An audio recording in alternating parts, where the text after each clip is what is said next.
Good morning. मैं हूं Aslam sir और मैं आज आपको पढ़ा रहा हूं जो हर क्लास में आने वाला जो है सिंटेक्स है, कैरेक्शन ऑफ सेंटेंस।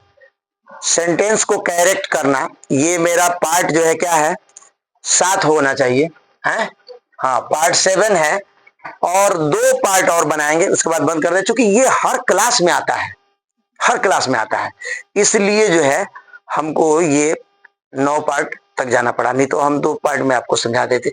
ये छोटे क्लास में भी आता है, जूनियर क्लास में 8, 9, 10 में भी, 11, 12 में तो आता ही आता है, बीए में भी और एमए में भी आता है, ये बीएससी में भी आता है, इसलिए जो है इसको थोड़ा लंबा करना पड़ा। और देखिए बहुत बढ़िया से आपको मैं समझाता हूं इसको कि जो है कैसे इसमें गड़बड़ी है, और ये बड़ा अंग्रेजी ठीक करेगा आपको बोलने में। बड़ा लोग गड़बड़ बोलते हैं अंग्रेजी बोलते समय, लिखिए लिखा है he is fond to read novel. तो देखिए ये पहला जो वाक्य है, इसमें अगर मैं बुकस के बोलता तो मेरे मुंह में आ जाता सही इसका, he is fond to read novel. तो देखिए फांड माने क्या होता है मालूम है आपको? फांड माने क्या होता है? फांड माने होता है प्रिय। क्या होता है? प्रिय। और फांड टू का कोई मतलब नहीं होगा, फांड ऑफ का मतलब हो जाएगा शौकीन। आ रहा समझ में?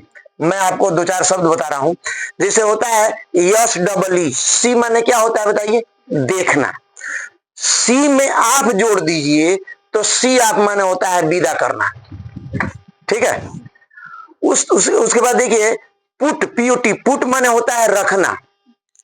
आप पुट में इन जोड़ दीजिए तो पुट इन माने होता है पेश करना। क्या होता है? पेश करना। उसी तरह से जो है पुट माने रखना होता है, आयान माने पर, लेकिन दोनों को जब जोड़ देंगे, पढ़ाएंगे ये आपके सिलेबस में, इंटर वालों के सिलेबस में है, हाई स्कूल के भी आता है, सीबीएसई बोर्ड वालों में भी आता है। ये पुट माने होता है रखना, आन माने होता है पर, लेकिन जब जोड़ देंगे तो पुट आन माने हो जाएगा पहनना। क्या हो जाएगा? पुट, हाँ, पुट आन माने हो जाएगा पहनना। उसी तरह से ये पुट माने रखना, आउट माने होता है बाहर, लेकिन अगर दोनों को जोड़ दें पुट आउट, तो पुट आउट माने होता है बुझाना। समझ में? Put out the fire, put out the lamp, आता समझ में? तो ये सब चीजें होती है। तो फांड ऑफ होता है, फांड ऑफ माने होता है शौकीन, वह नोबेल पढ़ने का शौकीन है। आगे समझ में? तो बढ़िया समझ में आ गया आपको? तो बताइए क्या गड़बड़ी है इसमें? He is fond of read novel, वह जो है उपन्यास पढ़ने के, नोवेल माने उपन्यास होता है, ही इज फांड ऑफ, तो ये इसके बदले में आप लगा देंगे सर, यहां ऊपर लिख दें ओ एफ, आप लिख देंगे तो ये सही हो जाएगा। आप पढ़िए, he is fond of read novel, वह नोवेल यानी उपन्यास पढ़ने का शौकीन है।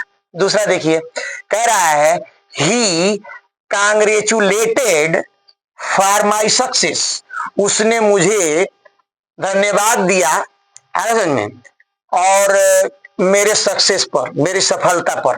तो कुछ इसमें उसने मुझे बधाई दिया मेरे सफलता पर, तो इसमें थोड़ा गड़बड़ दिख रहा है। देखिए ही कांग्रेचुलेटेड, फार नहीं होना चाहिए, यहां होना चाहिए, फार को गिर दीजिए, होना चाहिए ही कांग्रेचुलेटेड टू मी। क्या होना चाहिए? हाँ, या मी आन, क्या होना चाहिए? हाँ, तो मी आन होना चाहिए। तो मैं यहां लिख दूं, दूसरा दीजिए, यहां मैं लिख दे रहा हूं मी आन। क्या होना चाहिए? फार की जगह पर ही कांग्रेचुलेटेड, उसने मुझे बधाई दिया, मी मुझे, आन माई सक्सेस, मेरी सफलता पर।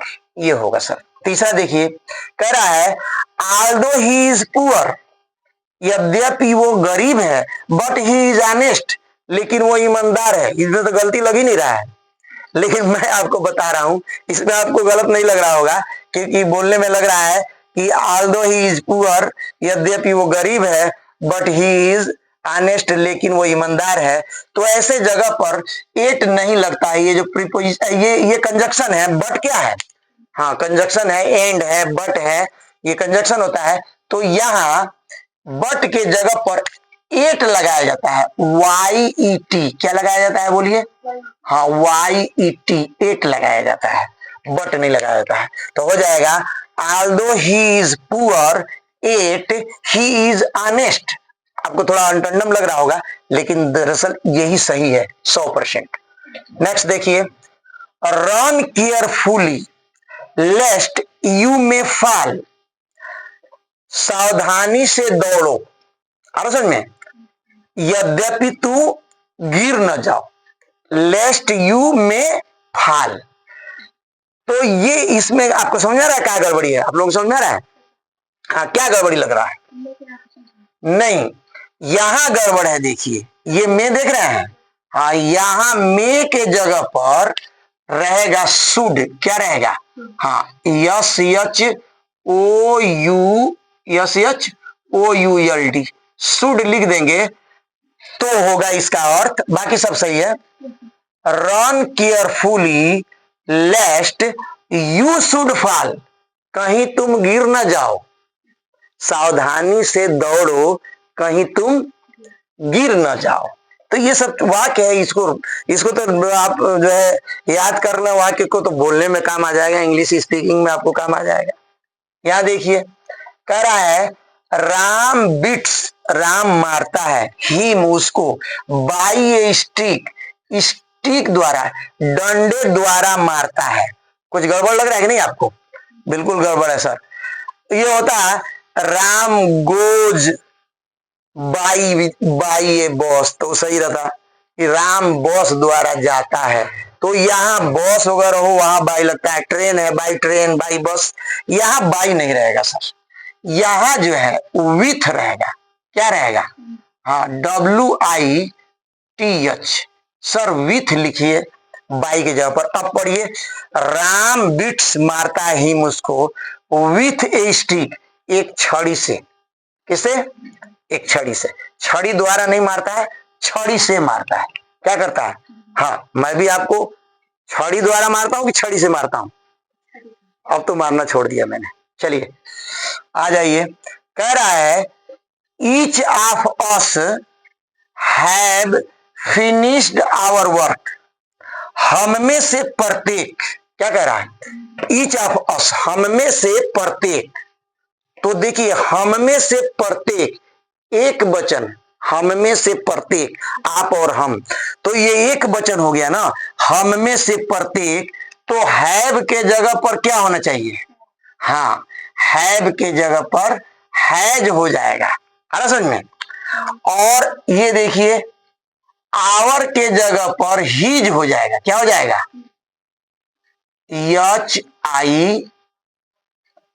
HIS, हीज हो जाएगा सर। क्या हो जाएगा? हाँ, दिख रहा है ये उसमें, देखिए देख लीजिए, दूसरा दे दीजिए, टाइट लिख दे, यहाँ जो है हीज हो जाएगा, HIS, ठीक है। और ये हैज हो जाएगा, HAS, ठीक है। इसलिए हैज हो जा रहा है, कह रहा है कि ईच ऑफ अस, हम में से प्रत्येक, इसलिए एक वचन होगा। तो एक वचन के साथ आप जानते हैं हैव नहीं लगता है, हैज लगता है। और चूंकि हम में से, हम में से, तो हम नहीं है, हम में से प्रत्येक, तो यहां भी आवर बहुवचन के साथ लगता है, ये हीज हो जाएगा, एक वचन हो जाएगा, ठीक है। तो इसमें दो गड़बड़ी है, इसको संभाल लेंगे आप। चलते हैं नेक्स्ट, 7 नंबर, हिज मदर, उसकी माता, is confined eight her bed, उसकी माता जी, कन्फाइंड माने सीमित, एट हर बेड, अपने बेड तक सीमित हैं। उसकी माता अपने बेड तक सीमित हैं, इसमें कुछ गड़बड़ है, होना चाहिए उसकी माता अपने बेड तक ही सीमित है, ये वाक्य सही है। अरे समझ में, क्या होना चाहिए? उसकी माता अपने बेड तक ही सीमित है, ऐसा होना चाहिए। तो देखिए sir, his mother is confined, ये तो सही है, हिज मदर इज कन्फाइंड सही है, ये दोनों नहीं रहेगा। आ समझ में, his mother is confined to bed रहेगा, क्या रहेगा इसके जगह पर? हाँ, to bed, at her bed नहीं, his mother is confined to bed, उसकी माता बेड तक ही सीमित है। You understand? Now come to the next number 8, he as well as you are innocent. कह रहा है he as well as you, बोलिए, he as well as you, हम, वह और तुम, आप हो या तुमको, तुम्हें कह रहे हैं, वह और तुम दोनों जो है निर्दोष है। वह और तुम, यू का मतलब आप भी होता है, तुम भी होता है। वह और तुम, बोलिए, वह और तुम दोनों क्या है? निर्दोष हैं। तो सर यहां क्या लगना चाहिए? हाँ, इज होना चाहिए। वह, और देख लीजिए पूरा सही है, he as well as you is innocent. हम, अरे वह एक वचन है ना, तो वह के साथ क्या लगेगा? इज लगेगा। क्योंकि यहां यू दिख रहा है तो आप कह रहे हैं यू आर नहीं, यहां देखिए सब्जेक्ट, हाँ, वह और तुम दोनों निर्दोष हो। चलिए चलते हैं, ये देखिए बड़ा मशहूर शब्द है, ये हर जगह लिखा रहता है ट्रेन पर, pull the train, pull the chain, stop the train. ये मुझे याद है, कहीं भी ट्रेन में आने जाने से कहीं भी लिखा रहता है। तो ये देखिए इसमें गड़बड़ लिखा है pull chain for stopping the train. क्या होना चाहिए? ये पूरा बना दे रहा हम, है ना, होना चाहिए पुल दी ट्रेन। क्या होना चाहिए? हाँ, ये चेन, चेन, चेन के पास दी होना चाहिए, pull the chain, CHAIN, chain to stop. ये बढ़िया से याद है हमको, बढ़िया से, pull the chain to stop the train, to stop, stop the train तो रहेगा। आ रहा समझ में? अगर ट्रेन को रोकना है, बोलिए, ट्रेन को रोकना है तो चेन खींचिए, ये लिखा रहता है, लेकिन फालतू में नहीं खींचना चाहिए। आ रहा समझ में? पुल, देखिए सब, ये पहले जो लिखा था कि pull chain for stopping the train, ऐसा गलत सही नहीं था, होगा pull the chain, pull the chain to stop the train. तो इसका हिंदी अर्थ होगा टू स्टॉप द ट्रेन, का अर्थ पहले लाएंगे, यानी ट्रेन को रोकना है तो चेन खींचिए। ऐसे एक चेन बना रहता है, ऐसे दो तो चेन रहता है ऐसे, और इसमें एक लकड़ी लगा रहता है ऐसे, और नीचे लिखा रहता है कि pull the chain to stop the train. उसको पकड़ के आप ऐसे खींच देंगे, ट्रेन रुक जाएगी, लेकिन आपको गंभीर कारण बताना पड़ेगा। वही लिखा रहता है कि 2000 रुपये तक का जुर्माना या आपको 1 साल तक का कैद, तो गड़बड़ नहीं रोकना चाहिए, ठीक है ना। चलिए चलते हैं 10 नंबर पर। देखिए कह रहा है I doubt that he will pass, मुझे संदेह है कि वह पास होगा। कुछ गड़बड़ है इसमें, होना चाहिए आई डाउट इफ होना चाहिए। क्या होना चाहिए? हाँ, आई ऑफ इफ होना चाहिए। I doubt if he will pass, मुझे डाउट है कि क्या वह पास होगा। और उस तरह से मुझे डाउट है कि वह पास होगा। आपको डाउट है कि वह पास होगा, ये तो वाकई गलत है। मुझे डाउट है कि क्या वह पास होगा, तो ये इफ रहेगा सर यहां। और यहां आ जाइए 11 नंबर पर, हार्ड वर्क इज, जब हमारे मुंह में आ गया आंसर, हार्ड, पर इसी को पढ़ लें, हार्ड वर्क इज की फॉर सक्सेस। ये तो स्लोगन है, बोलने वाला वाक्य है कि जो कठिन मेहनत है वो सफलता की कुंजी होती है। कठिन मेहनत क्या होता है? सफलता की कुंजी होती है। तो इसका सही होगा कि ये जो लिखा है कि हार्ड वर्क इज द की ऑफ, है ना, की टू सक्सेस। तो यहां जो है ये देखिए मैं तीर लगा रहा हूं, यहां दी होगा, की के साथ क्या लिखेंगे, हाँ THED लिखेंगे। एक तो गड़बड़ी ये है, और दूसरा फार के जगह पर टू होगा।